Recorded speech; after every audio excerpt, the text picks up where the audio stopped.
네, 설날 강원도 동해 한 펜션에서 발생한 가스 폭발로 6명이 숨지는 등 설 연휴 동안 전국 각지에서 사건 사고가 잇따랐습니다. 네, 한편 세기의 이혼으로 불렸던 이부진 호텔신라 사장과 이무재 전 삼성전기 고문의 이혼 소송이 마침표를 찍었습니다.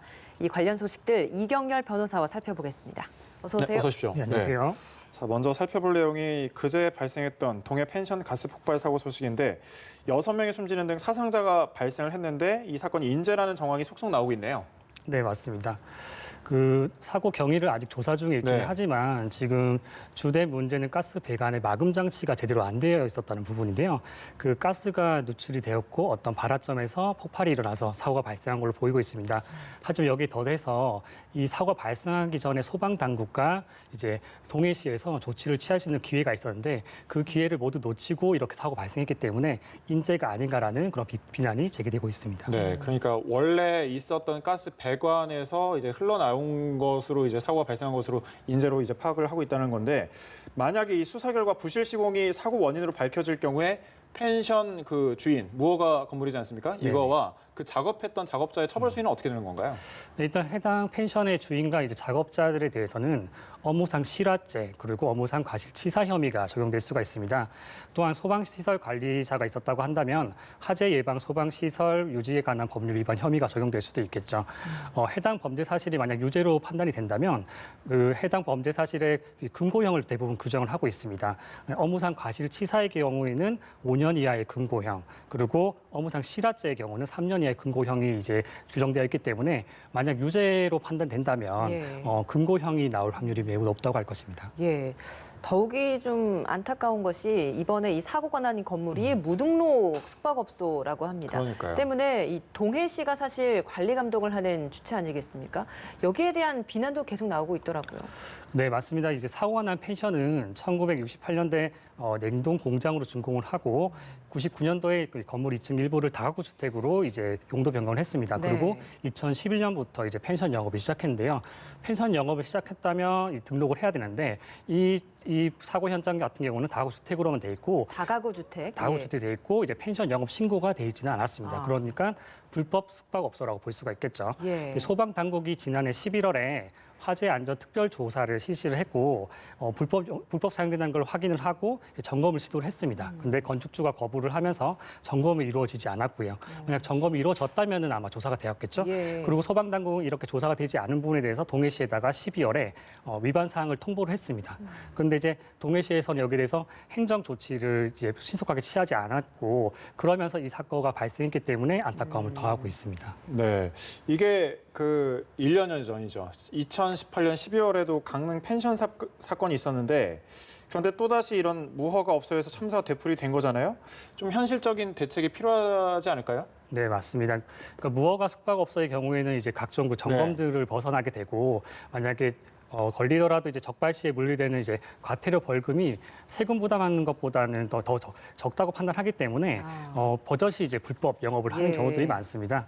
그렇다고 한다면 해당 관청이 그 행정 처분을 내리는 그 프로세스를 정리를 하고 또 벌금이나 과태료 또한 현실화해야 될 것이며 좀 형사처분을 좀 적극적으로 활용할 필요가 있다고 할 것입니다. 예, 이 피해 가족의 안타까운 사연도 좀 전해지고 있더라고요. 그 가족 중에 한 사람이 좀 최근에 안타까운 일을 겪어서 이걸 위로하는 차원에서 이번에 이렇게 같이 펜션에 가게 된 건데 그날 또 이렇게 또 참사가 발생한 겁니다. 좀 소식 좀 자세히 설명 좀 해주시죠. 네, 그 일가족들이 큰 사고를 당했는데요. 일남 오녀 6남매의 일가족입니다. 네. 최근 이제 셋째가 이제 아들을 잃게 되는 사고를 당해서 이 사고에 대해서 참변에 대한 것을 이제 위로하기 위해서 이렇게 네. 일정을 잡았다고 합니다. 그래서 그런 과정에서 이제 사고가 발생하면서 지금 5명이 사망하는 사고가 발생했는데요. 이런 소식들이 지금 전해지면서 더욱 안타까움을 자아내고 있습니다. 예. 그렇군요. 좀 안타까운 사건이 좀 많았는데 어제 새벽이었죠. 서울 도심 호텔에서 대형 호텔에서 불이 나서 투숙객 직원 등 600여 명이 대피한 소동이 있었거든요.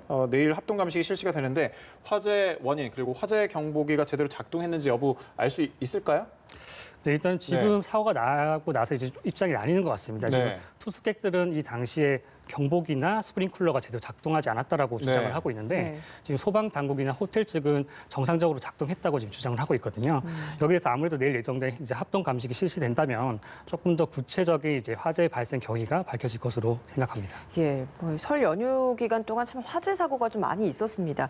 해남에 있는 외국인 노동자 숙소에서도 불이 나서 태국인 3명이 숨지는 사고도 있었는데 대낮에 그것도 비교적 좀 탈출이 쉬운 단층 주택에서 이 화재가 났다고 하는데 그래도 굉장히 좀 인명 피해가 컸단 말이죠. 이 부분은 어떤 이유 때문이라고 좀 할 수 있을까요? 네, 지금 25일 날 이제 전남 해남의 김공장 그 숙소에서 외국인 노동자 3명이 사망하는 사고가 일어났습니다. 예. 말씀해 주신 것처럼 이제 오후에 발생했던 사고이기 때문에 만약 네. 화재가 났다면은 이제 피해자들 신속하게 좀 대피를 하거나 그렇게 했겠죠. 근데도 예. 불구하고 이제 3명이 사고를 했고 또 인근 주민들은 이제 아침부터 좀 싸우는 소리가 났었다. 그리고 불이 날 때 이제 폭발음은 들리지 않았었다라고 주장을 하고 있어서 경찰들은 아무래도 뭐 외부 침입 흔적들을 봐야 되겠지만 방화의 가능성도 있지 않냐라고 지금 보고 있습니다. 만약에 방화 이 부분이 밝혀진다고 한다면 현주 건조물 방화치사죄에 해당되는데요. 뭐 사형 무기 7년 이상의 중한 처벌을 할 수 있는 범죄 사실이기 때문에 여기 대해서 면밀하게 조사를 더 하지 않을까 생각됩니다. 그렇군요.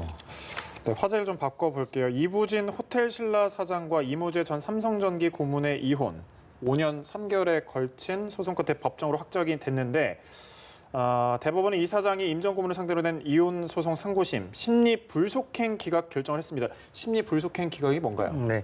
그러니까 쉽게 네. 설명드리면 1심, 2심, 3심, 3심을 거치는데요. 이제 1심, 2심은 이제 사실심이라고 해서 사실관계 여부를 판단하고 네. 3심은 이제 주로 법률 위반 사실을 봅니다. 근데 이제 대법원의 모든 상고 사건들이 이제 들어오게 된다면 이제 대법원의 업무 처리하는데 좀 한계가 있죠. 그러다 보니까 이제 대법원에서 이제 사건 배당을 하기 전에 1심, 2심 판결이 뭐 정당하고 뭐 굳이 뒤바꿀 만한 이유가 없다고 한다면 좀 신속하게 기각 처리를 하는데 이것을 이제 심리 불속행 기각이라고 합니다.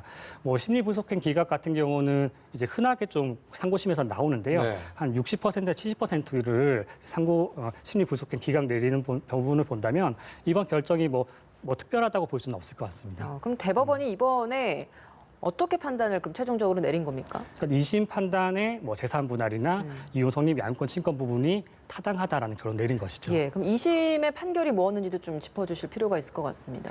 네, 재판 과정을 보면은 이제 주된 쟁점은 이제 재산 분할이었던 것 같습니다. 예. 1심에서는 이제 한 86억 원 정도의 재산 분할. 그러니까 이부진 사장이 이제 임 전 고문에게 86억 원을 지급하라고 판결되는데 예. 2심에 오면서 이제 변경된 내용들을 고려해가지고 한 141억 원의 재산 분할을 하라고 결정을 내렸고요.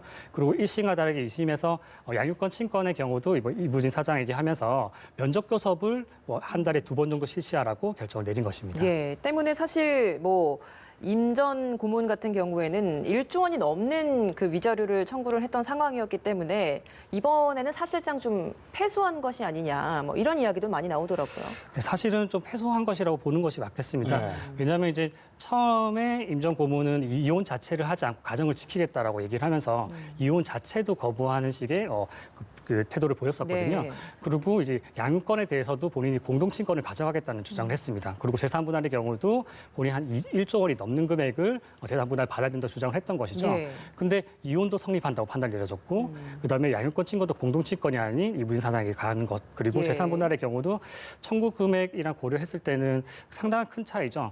141억 원만 재산 분할을 하는 걸로 나왔기 때문에 현실적으로 본다면은 이제 임 전 고문 측이 패소하지 않았다라고 판단됩니다. 그것만 그렇게 86억에서 141억 원으로 늘어난 이유는 뭔가요?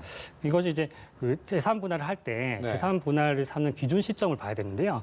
판례는 이제 사실심, 변론, 종결시로 보고 있습니다. 그러면 1심, 2심 판단할 때의 시점을 보는데 2심이 진행되면서 아마도 뭐 주식이나 부동산이 상승하고 또 임 전 고문의 또 채무가 좀 증가한 부분이 있다고 합니다. 그런 부분을 고려해가지고 좀 금액이 증액된 것으로 생각합니다. 예, 참 아이러니하게도 이 두 사람의 이혼 소식이 전해지다 보니까 결혼 스토리가 재조명되고 있다고 해요. 네, 1999년에 이제 삼성그룹 오너 가족과 이제 평사원 간의 결혼으로 화제가 되었었는데요. 그렇게 결혼 화제가 된 이후에 이 해당 소송도 5년이 넘게 끌었습니다. 그래서 예. 5년이 넘고 이번 대법원에서 선고가 나면서 완전히 전국적으로 결과가 나왔기 때문에 한 번 더 이제 대중들의 관심을 끄는 것이 아닌가 생각됩니다. 예, 알겠습니다. 알겠습니다. 연휴의 사건 사고 소식과 세계 이혼으로 불렸던 이부진 호텔신라 사장, 이무재 전 삼성전기 고문의 이혼 소송 소식까지 함께 짚어봤습니다. 이경렬 변호사와 함께했습니다. 고맙습니다. 고맙습니다. 감사합니다.